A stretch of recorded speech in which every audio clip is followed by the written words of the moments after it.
Dan bila mana seorang dapat dialahkan, orang akan bertahan. Tali 3 lembar tak mudah diputuskan. Selama menjalani hari, kali ini kita akan kembali membicara tentang menguatkan. Kalau semalam kita membahas tentang tidak bisa sendiri, kita butuh teman lain. Nah, kali ini kita bicara tentang bukan hanya 2, tapi 3. Kalau satu orang bisa dikalahkan, 2 pasti akan bertahan. Ya. Nah, selebihnya kalau sudah 2, nambah lagi pasti lebih kuat lagi. Ada sebuah kekuatan dalam kesatuan. Saya pernah membaca sebuah ayat kayak kira seperti ini. Kalau satu orang bisa mengalahkan 1000, dua orang mengalahkan harusnya 1000 bisa mengalahkan 2000. Tapi kalau satu orang bisa mengalahkan 1000, 2 orang bisa mengalahkan 10.000. Bisa ya? Artinya ada sebuah berlipat gandaan kekuatan di dalam kesatuan. Nah, hari ini kita akan mendengarkan pesan bagaimana ada kesatuan, ada komunitas, ada kebersamaan. Saudaraku, kalau kita hari ini yang sudah belajar untuk mau berubah dari merasa aku butuh orang lain, mari masuk dalam sebuah komunitas. Ya, karena kalau ada komunitas kita, itu akan membantu kita menegarkan pemikiran, membuat kita semakin semangat. Contohnya saja, biasanya kalau bapak-bapak itu atau pria kalau mengalami masalah, contohnya dia mungkin ada konflik sedikit, ada istri kah, atau pasangan atau siapa, pergi ke orang tua. Tujuan dia ke sana apa? Alasannya buang suntuk. Dan memang benar, dianggap dia buang suntuk di sana, dia lupa masalahnya di rumah tadi. Ada teman-teman dia cerita.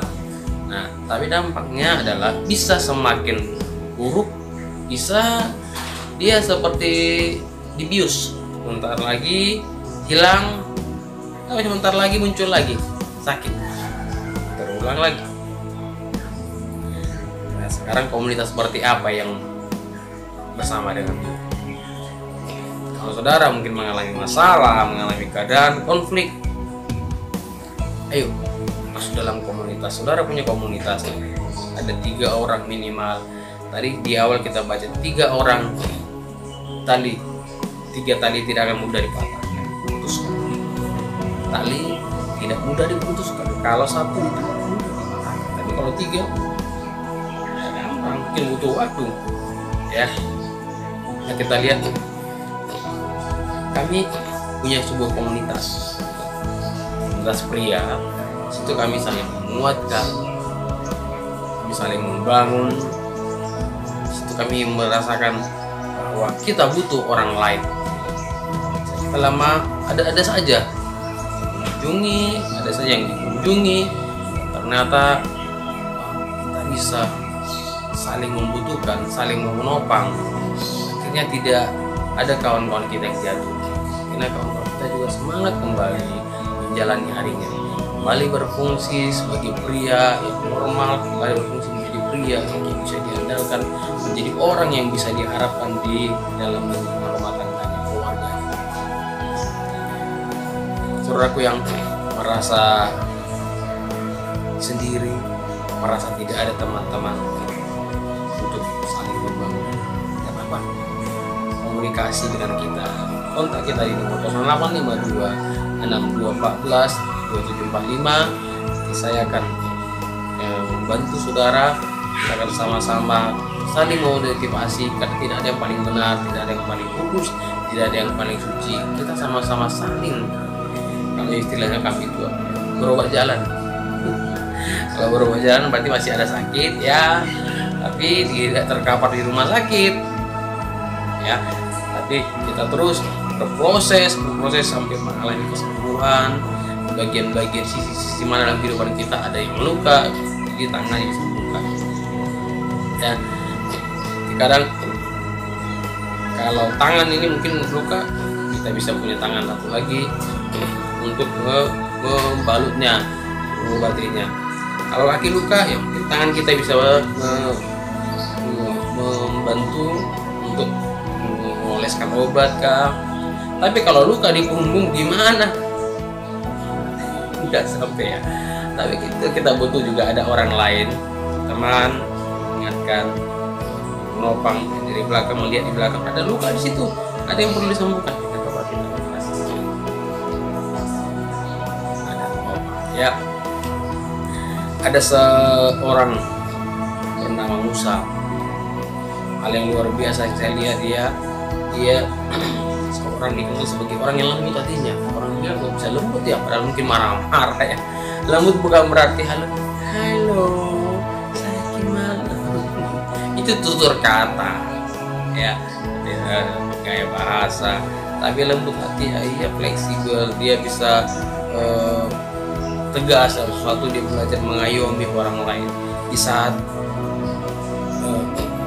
Allah marah, dia belajar dengan menggunakan hati Allah. Dia bilang, Tuhan, hapuskanlah murka-Mu. Tidak, udah kamu minggir, biar konyakan mereka semua. Kubuat engkau jadi keturunan bangsa yang besar. Enak kan? Bisa aja Musa berpikir, oh, aku akan menjadi keturunan yang besar. Aku akan dikenal sebagai banyak sekali. Tapi dia tidak berpikir seperti itu. Sudah bilang, ya Allah, apa nanti kata-kata bangsa yang lain? Nanti dibilang mereka lah yang tidak sanggup punya salahnya itu membawa keluar dari Mesir sehingga dikuburkan di sini semua. Kalau begitu, hapuskan saja namaku daripada kehidupan. Mereka harus binasa. Usah pasang badan. Kemudian dia ajar sabar dulu. Kalau Allah, jadi ibaratnya kalau saya bilang begini, Allah melihat Musa ini belajar memiliki hati seperti hatinya. Nah, pada waktu bangsa Israel berperang, dia angkat tangannya. Saat dia angkat tangan, wah, bangsa Israel menang di berbagai sisi. Mereka mengalami kemenangan, musuh dikalahkan. Coba bayangkan saudara, angkat tangan gini sebentar sanggup ya, 1 menit pegalnya, 5 menit pegal juga, 10 menit capek. Nah, capek memang, tapi begitu dia turunkan tangannya, aduh capek, musuh menang, Israel kalah. Musa angkat tangan lagi demi bangsa Israel menang. Dia angkat tangannya, sakit tangannya, penat gitu, pegal ya, penat tangannya. Gimana? Aku turunkan orang Israel kalah. Ya, dia harus bikin kesatuan. Dan kesatuan muncul oleh rekan-rekannya Harun. Ya, mereka topang. Yang angkat dari sini satu orang, pegang begini. Wah, ternyata Musa angkat tangan, berhasil, menang. Aduh, penat juga mereka, bantu lagi bikin batu di sini, topang. Ayo topang lagi, saling bersama-sama. Akhirnya mulai pagi sampai sore terjadi kemenangan pihak Israel. Karena apa? Ada kesatuan, ada kebersamaan.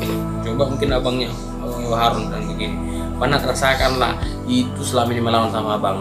Abang kalau lawan, terkadang mungkin ada muncul kayak gue kan, abang dilawan-lawan. Sekarang giliranmu rasakan. Abangnya tidak seperti itu. Dia melihat ini kesempatan, aku harus tolong adik. Masih muncul dalam dirinya rasa kekeluargaan. Ya, kalau kita menganggap teman kita juga keluarga kita akan tolong. Tapi kalau kita berpikir itu orang lain, siapa lu? Udah, mau ditolong. Sehingga tidak terjadi kesatuan. Kalau kita menganggap ada kekeluargaan dengan orang lain, sekarang pun tidak ada hubungan marga. Tapi kita menganggap sebagai family, kekeluargaan, kita akan peduli dengan mereka. Ya.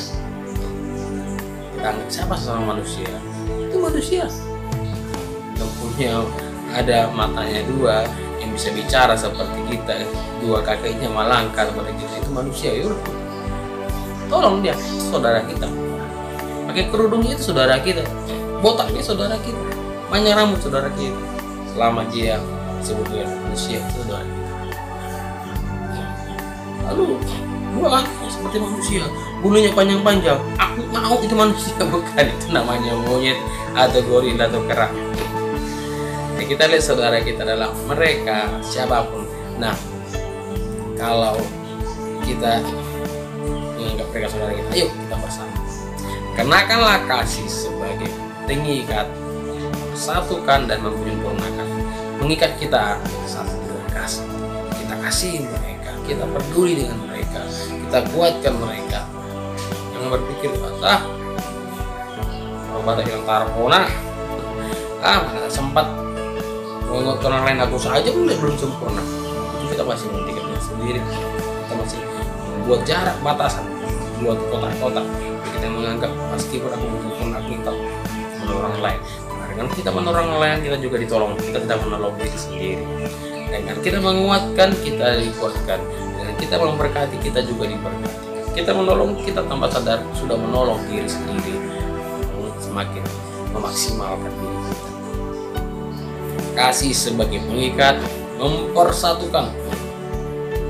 Saya senang dulu dengan slogan daripada TPRI. TPRI itu apa ya?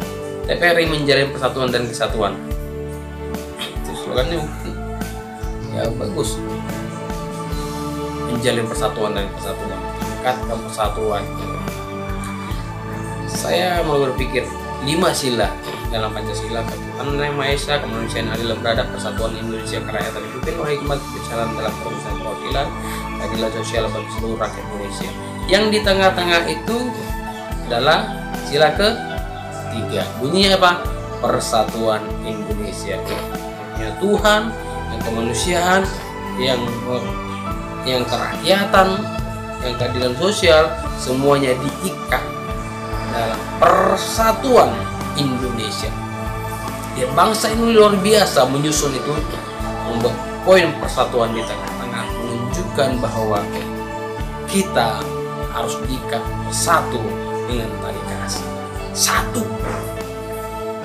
Satu karena sama-sama kumpul orang kaya, satu karena karena sesama orang-orang yang diterlantarkan. Tapi satu, kita menganggap mereka manusia, kita manusia. Kasih sebagai pengikat yang mempersatukan dan menyempurnakan.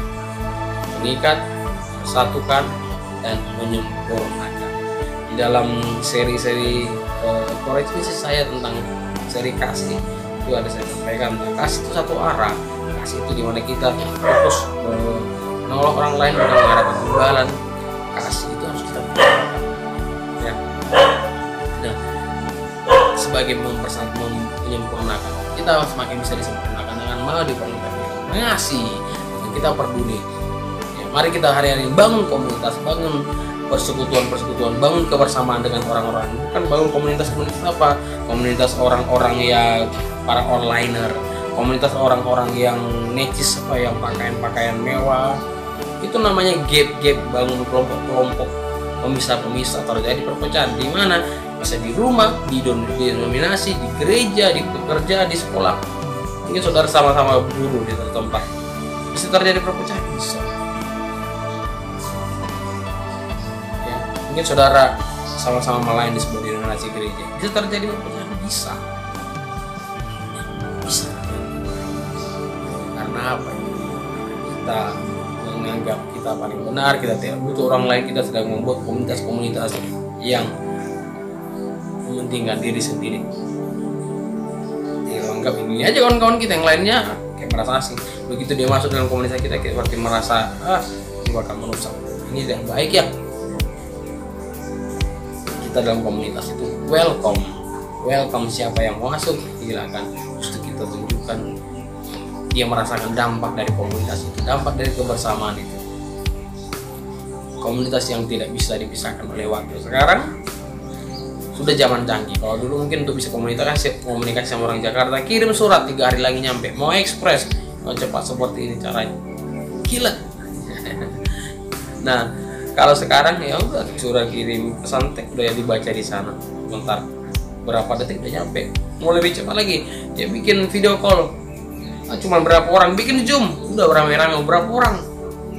Ya, mau 10 orang, 30 orang. Bisa. Banyak. Nah, jadi dalam komunitas yang ada kita gunakan saling menguatkan. Dengan kebersamaan yang kita bangun, semakin terjadi kekompakan, semakin terjadi kebersamaan yang siap untuk melakukan program. Kalau satu orang yang mengangkat sebuah meja, mungkin dengan kekuatan dikeluarkan, terus dia makin lama makin capek, dia butuh konsumsi lagi makanan. Tapi dia butuh 2 orang, ya tenaganya mungkin ringan dikeluarkan. Semakin banyak, semakin ringan, bahkan bisa jadi mandor. Nah, ide pesan pagi ini, mari kita siapkan diri kita untuk masuk dalam perubahan. Kita bukan orang sendiri. I'm not alone. You are not alone. Kita punya teman, ada orang-orang di sekeliling kita yang siap menopang kita, yang siap membangun kita. Ada komunitas-komunitas yang saling membangun, yang menunggu, yang menantikan kita untuk masuk di dalamnya. Mari masuklah dalam komunitas yang baik, dalam komunitas saling membangun, komunitas saling menguatkan, dan rasakan hidup saudara semakin berubah, semakin lebih baik. Saudara mengalami goncangan, tantangan hidup, ada orang yang siap menopang kita. Yakin hari ini kita diberkati. Kalau saudara merasa diberkati dengan renungan ini, silakan share kepada orang lain. Kalau saudara punya pergumulan doa, silakan hubungi saya di nomor 0852 6214 2745. Saya akan berdoa saudara, dan kita sama-sama berdoa. Kita akan lihat bagaimana mujizat Allah terjadi dalam hidup kita. Sepanjang hari ini saya berkata, saudara orang yang diberkati. Tuhan Yesus memberkati. God bless. God bless.